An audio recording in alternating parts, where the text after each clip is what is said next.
সালাম আলাইকুম রহমতুল্লাহ।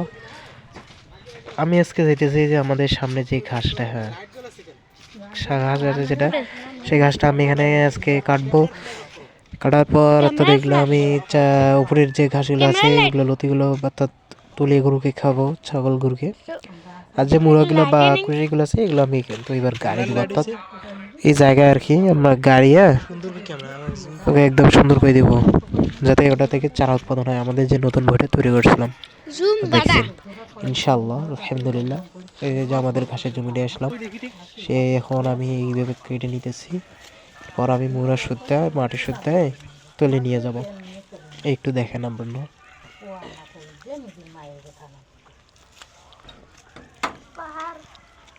এই যে আস্তে আস্তে প্রতিটা ঘাসে এইভাবে কাটতে হবে। আর এই যে সুন্দর হয়েছিল ঘাসটা, মূলত এখানে না হওয়ার কারণ এখানে পর্যাপ্ত পরিমাণে রোদ পায়নি, তো ছায়া ছিল, ছায়ার কারণে এরকম।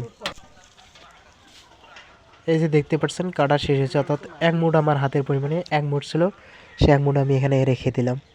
এখন বাকি যেগুলো আছে এগুলো কেটে দিতে হবে। আর আজকের ভিডিওটা কিন্তু এই ঘাসটার, মূলত এই ঘাসটির বিষয়ে যথাযথ পরিমাণ আমাদের কিন্তু ঘাসগুলো আস্তে আস্তে কাটা হচ্ছে। আর আমার ক্যামেরা আজকে ধরেছে ছোটো ভাই, ছোটো ভাইয়ের নাম হচ্ছে শিফাত। সে বর্তমান নার্সারি থেকে পাস করে এখন ওয়ানে ভর্তি হয়েছে। তো যাই হোক আলহামদুলিল্লাহ, আপনারা তার জন্য দোয়া করবেন।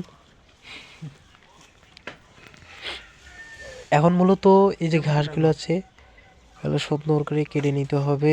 এই ঘাসগুলোর সার কিন্তু প্রচুর দিতে হয়। আপনারা যারা যে গ্রামে যে রকম আবাদ বা কৃষি বা ক্ষেত করেন, যেমন ধান, গম, ভুট্টা, তামাক, হ্যাঁ বিভিন্ন ফল, তারপর আবার ডাল জাতীয় ফসল আছে, মানে অনেক।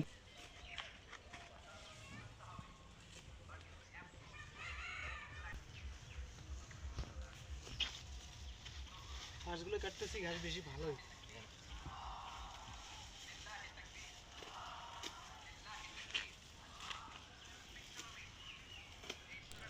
তা শেষ হয়ে গেছে।